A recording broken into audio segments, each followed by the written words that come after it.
दिलवा पसी हन मोहिनी के जाल में एगो चुमाओ ले जा गाल में संगे दिलवा ले जा रुमाल में एगो चुमाओ ले जा गाल में संगे दिलवा ले जा रुमाल में।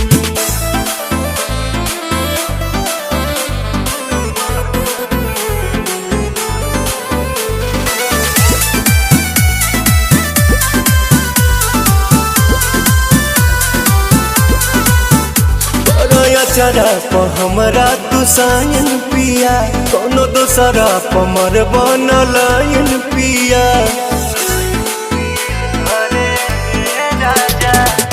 बिहना केहू के हमार वाला हक हो हर के जात हई होइए जाला शौक हो।